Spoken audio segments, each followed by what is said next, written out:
My name is Emma Rodriguez, and I'm 32 years old. What happened when my parents opened their front door last Tuesday is something our entire neighborhood is still talking about.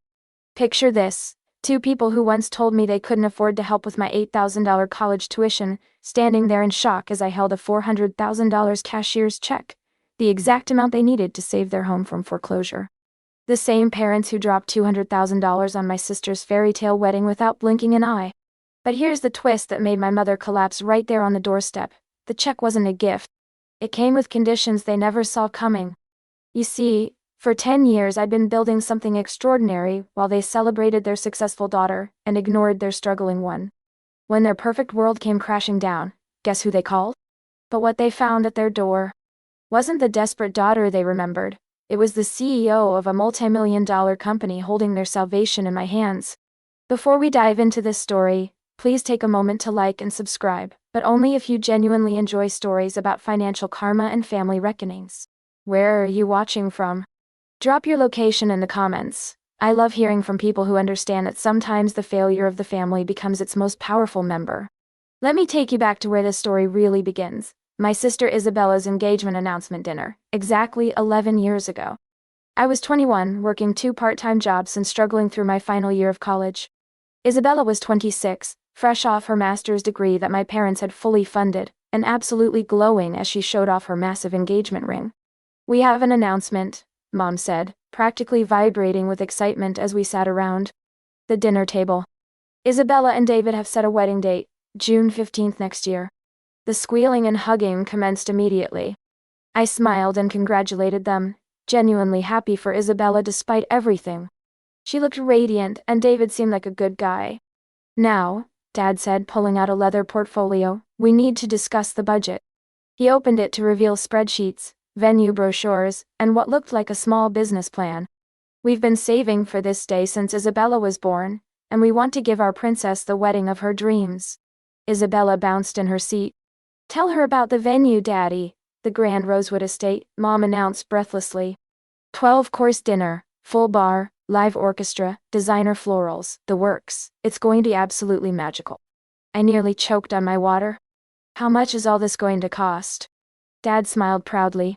"We're budgeting $200,000 for our princess." Nothing's too good for Isabella. $200,000. I sat there processing that number while they continued gushing about ice sculptures and champagne fountains. Just 6 months earlier, I'd begged them for help with my final semester tuition. $8,000 total. Their response? "Emma, you need to learn to be more responsible with money. We can't always bail you out." "Emma!" Isabella's voice snapped me back to reality. "You're being awfully quiet." "Aren't you excited for me?" "Of course I am," I managed. "It sounds incredible." "We'll need your help with some of the planning," Mom added. "Maybe you can handle the less important details. Place cards, favors, that sort of thing." Less important details. The pattern was so familiar it barely stung anymore. Isabella got the spotlight, the investment, the support. I got the cleanup duties. 3 weeks later, I swallowed my pride and asked to speak to them privately. "I hate to bring this up during such an exciting time," I began carefully, "but I'm still struggling with tuition for my last semester. The business program requires some specific software and equipment that's really expensive." "Emma," Dad interrupted, "we've talked about this. You chose to go to an expensive school. You chose that major. These are consequences of your decisions." "But it's only $8,000, and I've already taken out so many loans. We don't have that kind of money lying around," Mom said firmly. "This is a once-in-a-lifetime event." I stared at them. $8,000 versus $200,000. "Do you hear yourselves? Don't you dare get jealous about your sister's special day," Mom snapped. "Isabella has always been responsible with money. She earned a celebration." Isabella, who'd been eavesdropping from the kitchen doorway, chose that moment to float in wearing a $800 designer dress they'd bought her for engagement photos. "What's wrong?" she asked innocently. "Nothing, princess," Dad said, shooting me a warning look. Emma was just leaving. That night I made a decision that would change everything. If they couldn't see my potential, if they thought I was the irresponsible one, fine. I'd prove them wrong so completely that they'd regret every dismissive word. I took out additional loans, maxed out credit cards, and threw myself into building something they couldn't ignore. While they spent the next year planning Isabella's extravaganza, I spent it developing a software application that would revolutionize small business inventory management. The wedding itself was everything they'd dreamed, and more. They'd actually gone over budget, spending $217,000 on what can only be described as a royal celebration. I smiled through all of it. The $5,000 flower arrangements, the $15,000 designer dress, the $20,000 photographer, the $30,000 catering bill.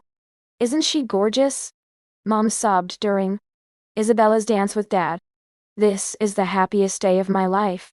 I watched from my assigned seat at the back table, not with the immediate family, not with the important guests, but wedged between second cousins and family friends I barely knew. The symbolism wasn't lost on me. During the reception, Isabella pulled me aside. Emma, I know this year's been difficult for you financially. David and I talked, and we want to give you something. She handed me an envelope. Inside was a check for $2,000. A sympathy gift from my sister and her new husband. We know college has been hard, she said sweetly. Maybe this will help with some of your debt. $2,000 out of a $217,000 celebration? The princess throwing scraps to the peasant. Thank you, I said quietly. That's very generous. But inside, my determination crystallized into something harder, sharper. They just funded my motivation for the next decade. If you've ever felt like your family invests in one child's dreams, while treating yours as expensive hobbies, type invisible in the comments. I see you, and what happened next proves that being underestimated can be the greatest gift of all. The years after Isabella's wedding were a blur of 80-hour work weeks, ramen noodles, and the kind of focused determination that only comes from being completely dismissed by the people who should believe in you most. While Isabella settled into married life with her fully funded education, her beautiful home, down payment courtesy of Mom and Dad, and her part-time job at David's family business, I disappeared into my work. My application launched 2 years later to moderate success. Nothing explosive, but enough to pay off my student loans and move into a decent apartment. My parents' reaction when I told them about the company? That's nice, dear. Isabella just got promoted to manager at the gallery. By year 3, I had 12 employees and had expanded into 3 additional software solutions. My parents' response to my first $1 million year? We're so proud of Isabella. She's pregnant. I stopped trying to share my successes with them. What was the point? Isabella's pregnancy announcements, her beautiful nursery reveal, her baby shower, budget, $15,000, would always overshadow anything I accomplished. But I kept building. And building. And building. Year 5 brought my first major acquisition. A competitor bought one of my software divisions for $8 million. I reinvested everything into expanding the core business. My parents heard about it through a cousin who worked in tech. Their response? Emma, you need to be careful. These technology bubbles always burst. Isabella has real stability with David's family business. Year 7 brought partnership with Amazon Web Services that put my software in front of millions of potential users. Revenue jumped to $20 annually. I hired a team of 50, moved to a corner office in a downtown skyscraper, and was featured on the cover of Tech Innovator magazine. My parents saw the magazine at the grocery store checkout. Mom called me, confused. Emma, is this really you? It says you own a company worth $50. Yes, Mom. I've been trying to tell you, why didn't you mention this was so serious? We thought it was just a little side business. A side business. 7 years, 50 employees, and $50 in valuation, and they thought it was a side business. I've been trying to tell you for years, I said. You've been too focused on Isabella to listen. Don't be dramatic, Emma. We're proud of both our daughters. But when Isabella's marriage started showing cracks in Year 8, David's family business was struggling, their beautiful home was hemorrhaging money, and they were fighting constantly about finances. Guess who got the emergency family meeting? We need to help Isabella, Mom announced when they called me over for dinner. She's going through a rough patch. The rough patch involved David's family business going bankrupt and their $800,000 house facing foreclosure. They needed $100,000 immediately to save it. We've already given them everything we can, Dad explained. We cleaned out our retirement accounts, took a second mortgage on our house. But we're tapped out. We were hoping, Mom said delicately, that since your little company is doing well, you might be able to help your sister. My little company. That was currently worth $75 million and growing by $2 million every quarter. I see, I said carefully. What exactly are you asking? Maybe you could loan Isabella the money. Mom suggested. Family helps family. Family helps family. The same family that wouldn't help with $8,000 for tuition. The same family that spent $217,000 on one wedding, while their other daughter ate ramen noodles for 2 years. I'll think about it, I said. I did think about it. And I made another decision that would shape the next 3 years. Instead of helping Isabella directly, I bought David's family business. All of it. For $2.50 million, a fraction of what it was worth, but they were desperate. Then I restructured it, brought in competent management, and turned it profitable within 18 months. Isabella and David kept their house. David got a job in the restructured company, as an employee, not an owner. Their marriage stabilized once the financial pressure eased. And my parents? They were so grateful for my help that they finally started paying attention to what I'd built. Started bragging to their catwing friends about their successful entrepreneur daughter. But by then, it was too late. The pattern was set. I was building an empire, and they were becoming spectators. The call came on a rainy Tuesday morning last month. It was Mom, and she was crying. Emma, we need to talk. Can you come over? It's bad. I found them sitting at their kitchen table, surrounded by financial documents, their faces aged 10 years since I'd last seen them. Dad looked broken. Mom looked terrified. We're going to lose the house, Dad said without preamble. We took out too many loans trying to help Isabella, and now, we can't make the payments. The bank gave us 30 days, Mom whispered. After that, foreclosure starts. I looked at the papers spread across the table. They owed $387,000 across various loans and credit cards. All of it traced back to their efforts to maintain Isabella's lifestyle after David's business collapse. How much do you need? I asked. $400,000 would clear everything, Dad said hopelessly. But we don't know where to get that kind of money. We've asked everyone, friends, relatives, even Isabella's in-laws. Nobody has that much. They sat there looking at me expectantly. The same daughter they'd called irresponsible. The same daughter whose dreams they'd called too expensive. The same daughter whose achievements they'd minimized for over a decade. I can get you the money, I said quietly. The relief on their faces was immediate and overwhelming. Mom actually started crying again. Emma, you're an angel. How much can your company loan us? The money wouldn't come from my company, I said. It would come from me personally, and it wouldn't be a loan. They looked confused. What do you mean? I mean I can write you a check right now for the gal. Full $400,000. No interest, no payment plan. But it comes with conditions. Dad leaned forward eagerly. What kind of conditions? I pulled out my phone and showed them a news article from that morning, one they clearly hadn't seen yet. My company was acquired yesterday by Microsoft for $340 million. My personal share after taxes and paying investors is approximately $180. The silence that followed was deafening. Mom's mouth literally fell open. Dad stared at my phone screen like it was written in a foreign language. $340 million. Mom whispered. The deal's been in negotiation for 8 months, I said calmly. It was announced this morning. Every major tech publication is covering it. You're worth $180 million? Dad stammered, give or take. The lawyers are still calculating the exact figures. They sat in stunned silence, processing what I'd just told them. Their struggling daughter was worth more money than they could comprehend. The conditions, I continued, are simple. I'll pay off all your debts and set up a trust fund that ensures you never face financial hardship again. But in return, I want something from you. Anything, Mom said immediately. Emma, anything you want. I want you to tell Isabella the truth about how you've treated me over the years.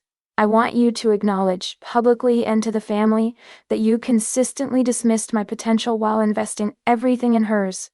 And I want you to admit that your financial crisis is the direct result of continuing to subsidize her lifestyle instead of teaching her to be independent. The color drained from both their faces. Emma, that's not fair, Dad protested weakly. We love both our daughters equally, do you? I asked. When I needed $8,000 for tuition, you said you didn't have the money. When Isabella needed $200,000 for a wedding, you found it.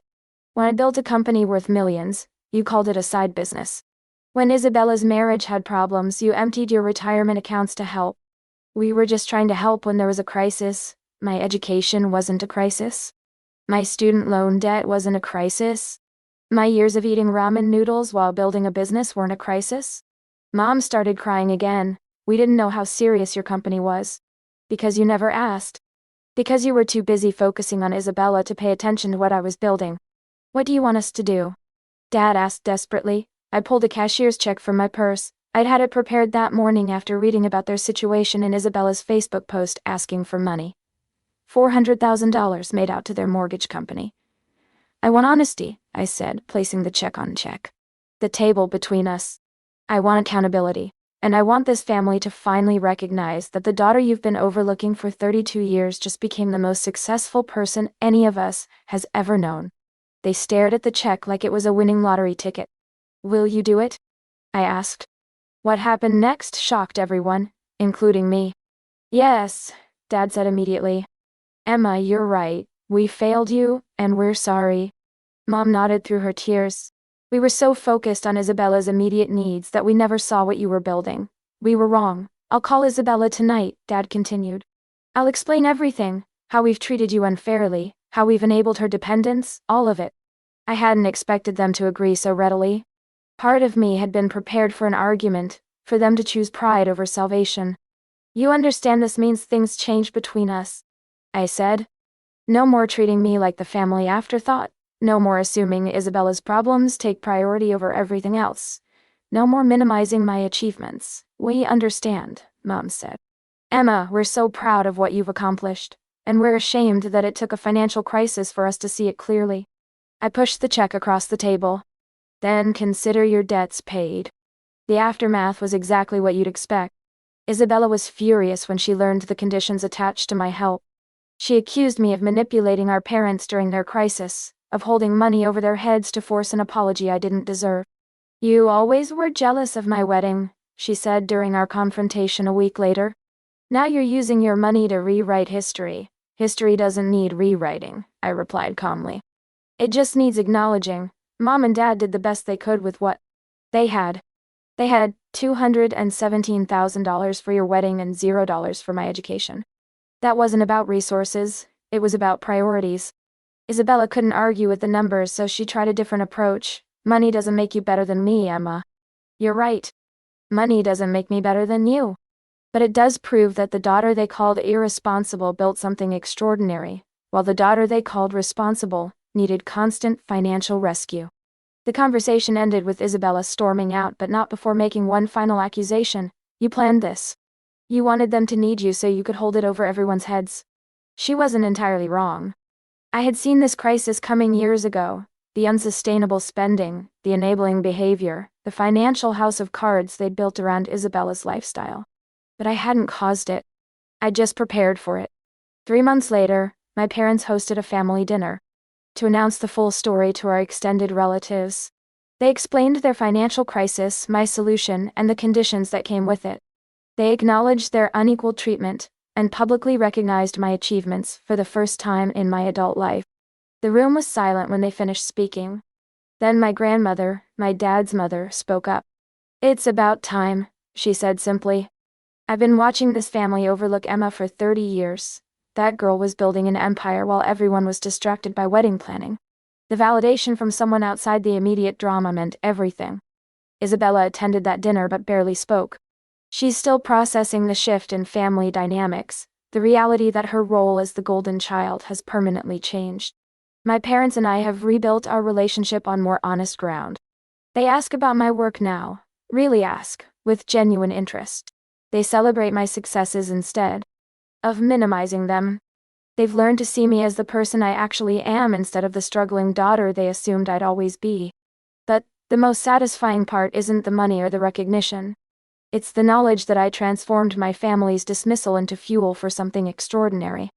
Every time they called my dreams too expensive, every time they prioritized Isabella's needs over mine, every time they failed to see my potential, it all became motivation. They spent $200,000 on her wedding, and claimed they had no money for my education. But in the end, their neglect taught me the most valuable lesson of all. the only person who can truly invest in your dreams is you. And sometimes the return on that investment is sweeter than any family celebration could ever be. The media attention from the Microsoft acquisition led to speaking engagements, board positions, and consulting opportunities. I started a foundation that provides grants to young entrepreneurs whose families don't believe in their potential. The application asks one simple question: tell us about a dream someone said was too expensive. The responses break my heart and fuel my mission. Stories of kids whose college funds were spent on siblings' weddings. Stories of young inventors whose prototypes were dismissed as expensive hobbies. Stories of people who, like me, learned to succeed despite family doubt, instead of because of family support. Each grant we award feels like a small victory over every voice that said we don't have that kind of money, while simultaneously finding money for less worthy causes. But the foundation isn't about revenge, it's about recognition. Recognition that potential exists in unexpected places. Recognition that the family failure might actually be building something extraordinary. Recognition that investment in dreams, no matter how small, can yield returns that change everything. My relationship with Isabella is still complicated. We're working toward something healthier, but it takes time to undo decades of established patterns. She's learning to be more independent, to solve her own problems instead of expecting family bailouts. I'm learning to separate my resentment toward the family dynamics from my feelings toward her as a person.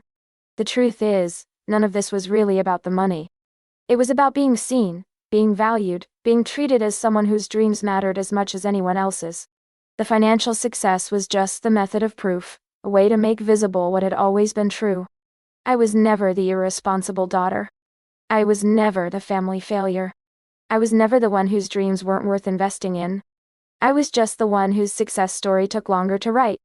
And sometimes, the best success stories are the ones nobody sees coming until they're holding a $400,000 check at their parents' kitchen table, watching 30 years of assumptions crumble in real time. So here's what I learned from that conversation at my parents' kitchen table. Family love isn't always equal, but it doesn't have to define your potential. Financial priorities reveal true values, and those values shape relationships for decades. And sometimes, the greatest gift you can give people who've underestimated you is the opportunity to finally see who you really are. If you're the overlooked child, the one whose dreams are called too expensive while others get unlimited investment, know this: your success doesn't need their permission. Build it anyway. Prove them wrong anyway. And when the moment comes, and it will come, be ready to show them exactly what they missed. Your dreams are not too expensive. Your potential is not negotiable. And your success, when it arrives, will be all the sweeter for being self-made. What dreams has your family called too expensive? What potential have they overlooked? Thank you for listening to my story. If you've ever felt like the financial afterthought while someone else got the investment, you're not alone. Comment self-made if you believe in building success despite family doubt. Share this story with someone who needs to hear that being overlooked can become your greatest advantage. Subscribe and hit the notification bell for more stories about family dynamics, financial karma, and the power of proving people wrong through pure determination. I'd love to know, are you Team Emma for setting conditions on the help, or do you think family should help unconditionally? Let me know in the comments. Remember, your worth isn't measured by their investment in you. It's measured by what you build when nobody's watching.